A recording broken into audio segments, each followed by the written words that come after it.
Hey guys, I hope you're having a great day or night or morning or afternoon or whatever it is for you. And cheers. I know I sometimes use glasses with printing. What does this one say? Can't even read that. Anyway, I just grabbed it. Anyway, cheers. It's got this little bulge around it, which is good because it helps you so you don't drop your... You ever done that? You're sitting there holding your beer and you're half in the bag and all of a sudden, so this little bulge here, people have asked me, what do you think, what's that for? That's so that you don't drop your beer. That's what I think anyway. So cheers and happy Homebrew Wednesday.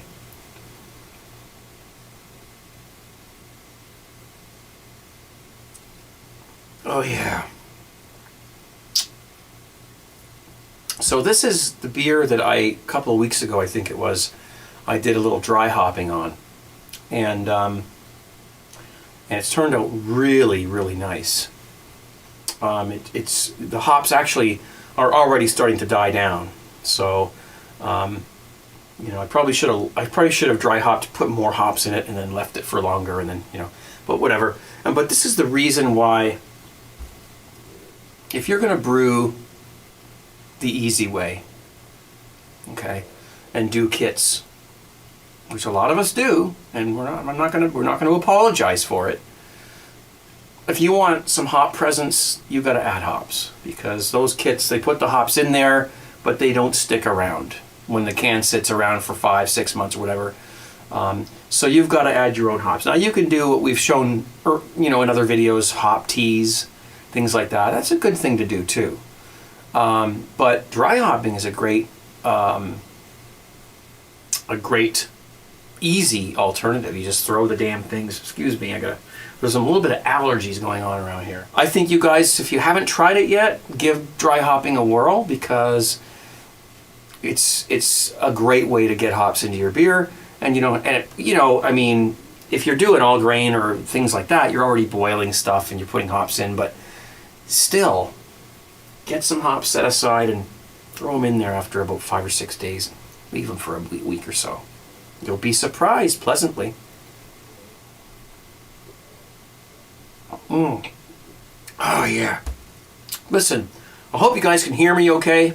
I was going to use my lapel microphone, but the battery went dead and I can't find another 9-volt battery right now, so my camera is way over there. I hope it's picking me up. My basement's got pretty good acoustics anyway, so it should be okay.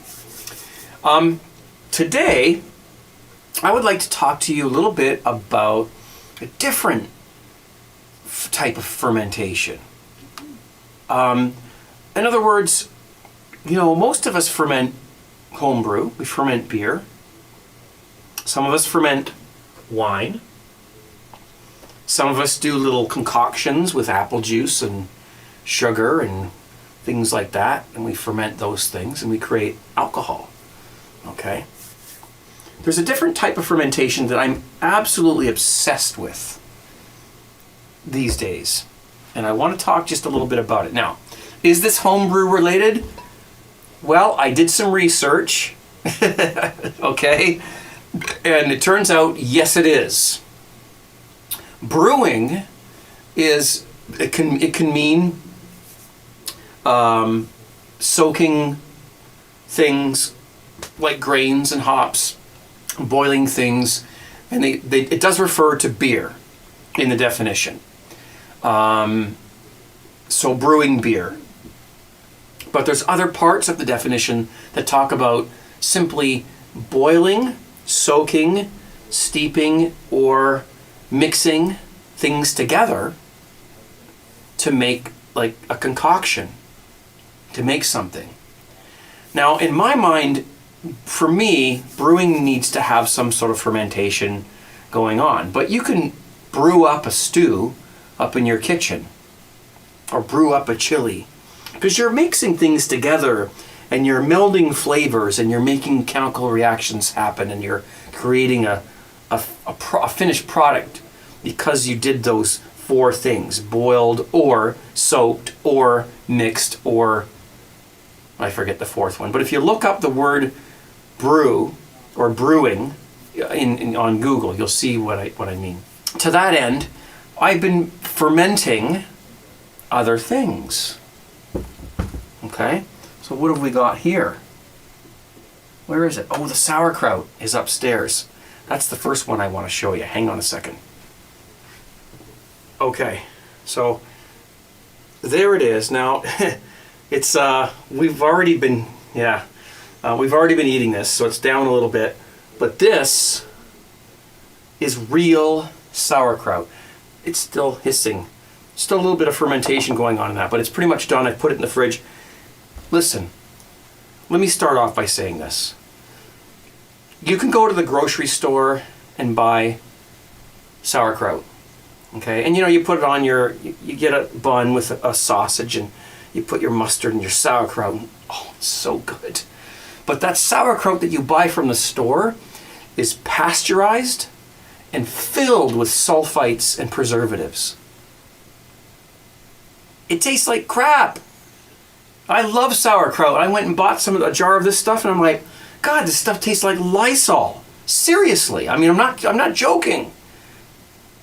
You want real sauerkraut? You ask anybody who knows about sauerkraut. This is fermented cabbage. Fermented cabbage. Okay? This is real sauerkraut. This is how they've done this thousands of years ago in Germany or wherever it was invented. All right? To preserve their cabbage and their vegetables over the winter.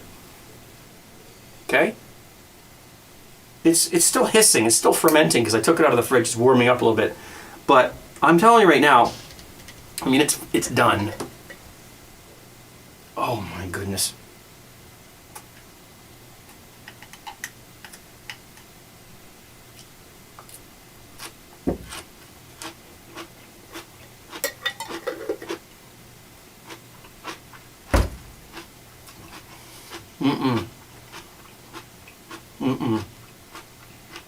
There's nothing like it. That's soured, fermented cabbage. Okay? Sauerkraut. That's the real thing. I did a lot of research on how to make this, and I did this exactly the way they did it hundreds or thousands or whatever it was years ago. Hundreds probably, who knows, of years ago. This is not used, there's no vinegar in this, there's nothing like that. This is simply cabbage and a saltwater brine. That's it. And there's a chemical thing that goes on, and I'm sure lots of you guys already know about it. It's lactic acid bacteria. There's lactic acid in this cabbage, and there's a bacteria that's created. But the salt water keeps the good bacteria, but won't let the bad bacteria in. There's a whole science behind it. And one of these days, I'm going to make a video on this. It will be soon because I'm going to be making this constantly. And I'll tell you why in a few moments. It's delicious. Look at that. Would you look at that? There's a guy on YouTube who does this thing. Anyway, okay, hands down. Now, what else can you ferment when it comes to vegetables? I know this isn't beer related, but it's brew related. And what the heck, guys? I mean, how many Homebrew Wednesdays have I done? I can't keep coming up with stuff about beer. I gotta diversify a little bit here. So,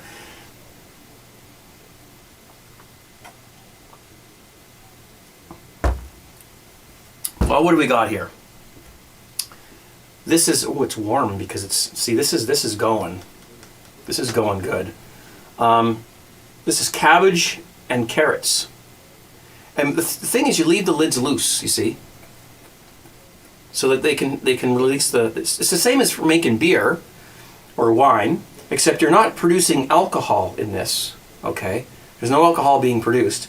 You're producing lactobacillus acid, or correct me if I'm wrong, it's lactic acid bacteria.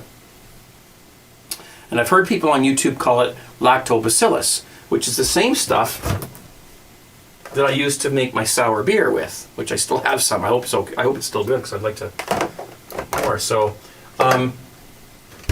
it's a lactic acid bacteria, and it's a good bacteria. You need this in your stomach to digest your food.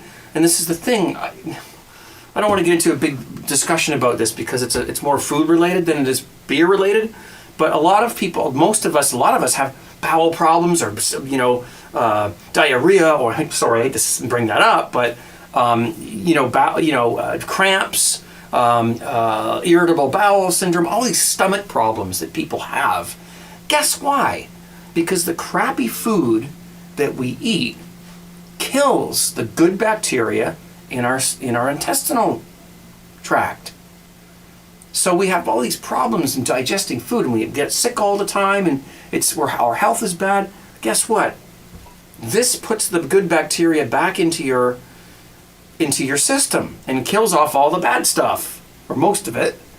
So like if you get food poisoning, if you get a bad case of food poisoning, you're going to kill off all this good bacteria, because the bad bacteria that you just ate, that hamburger wasn't cooked all the way, is going to take over and infect your gut. Just like yeast can infect your beer if you don't put your yeast in quick enough, right? It's the same sort of thing. So anyway, this will fix you. And it's also a way of preserving vegetables. Guys, look it up. I don't want to spend the whole thing talking about. So that's that one. What have we got here? Well, we can put these down over here so you can sort of keep looking at them if you want. Same thing, carrots and celery. A little bit of cabbage on top to keep the liquid above the level of all the fermenting things in there. And the lids are all on loose so that they can let off their little gases. What have we got here? This is kale, fresh kale, cucumbers, and a little bit of onion in that one. And that one's decided to... Okay, that's loose, okay. This one was just made, so it hasn't started fermenting yet. Pickles, dill pickles, the sour way. Okay, the fermentable dill pickles. This isn't the salt vinegar way that I did it recently on YouTube, or, not that long ago on YouTube, where I made dill pickles, which I would recommend you make. Go ahead and try those. I'll put at the end of this video, there'll be a thing, that you can click on. But, and those are delicious. But these are the fermented version of them, and these are so good for you. It's not even funny. And here's more of them. I cut them differently in this jar. Okay, so we got garlic in the bottom, we got our cucumbers in here, and a saltwater brine in there. And there's the sauerkraut. Am I going to do a video on this stuff? Absolutely I am. Because I've been very obsessed with this in the last 4 or 5 days, and which is why this Homebrew Wednesday video is late, because I was making some of these tonight, so instead of making my video, so I apologize for that. But I have to tell you,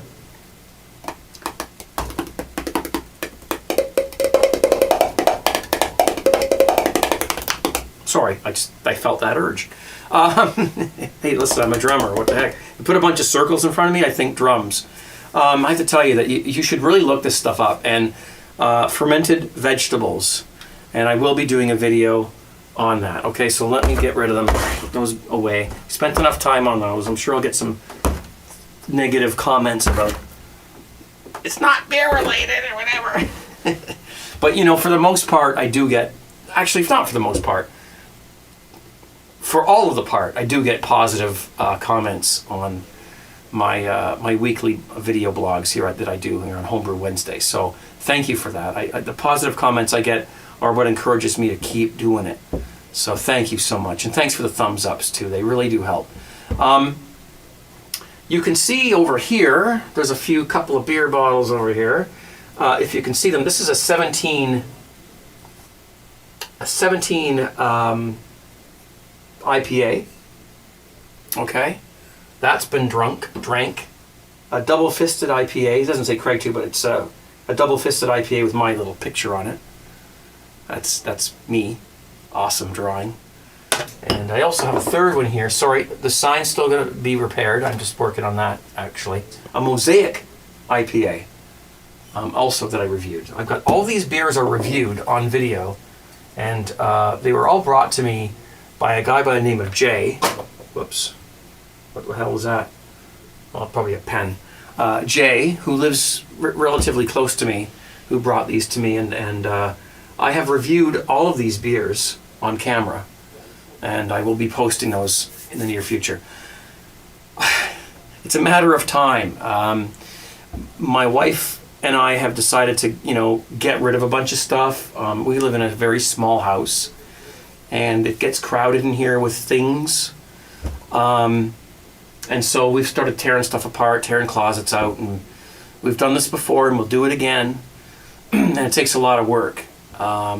Taking stuff to the dump, taking stuff to the thrift store, giving it to them.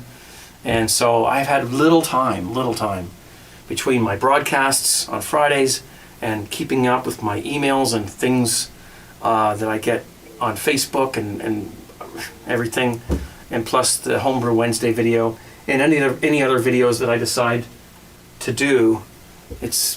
I got a pretty full schedule, plus work, so it's a full schedule. So I do my best to keep up with everything, but editing video is one of those things that takes a long time, and I promise you that these things will be, for those of you who are waiting for these, or for Jay anyways, these are coming up. This sign, I will fix it on video. I still haven't gotten around to it yet. Okay, that's another thing I got to do. And what else was I going to do? Well, definitely fermented vegetables here. I don't know what else to tell you. Let's look at the lacing on that son of a bee. Wow.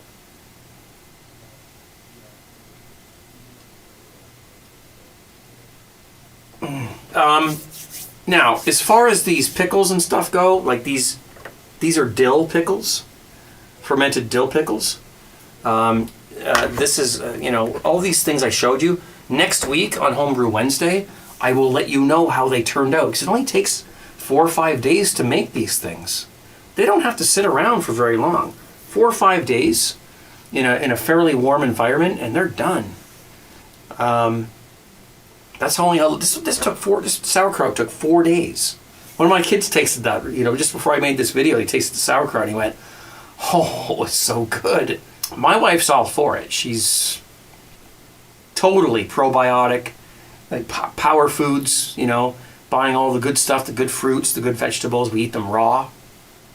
We still love our meats, don't get me wrong. I'm still a lover of steak and roast beef and pork and chicken, but we love our raw vegetables and salads because it's good for you. How long do you want to live? I want to live as long as I possibly can, and so you got to eat better stuff.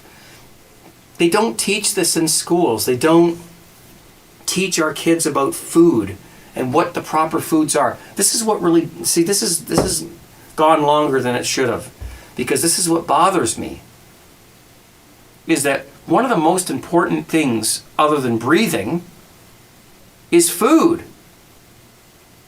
This should be the number one thing taught in schools.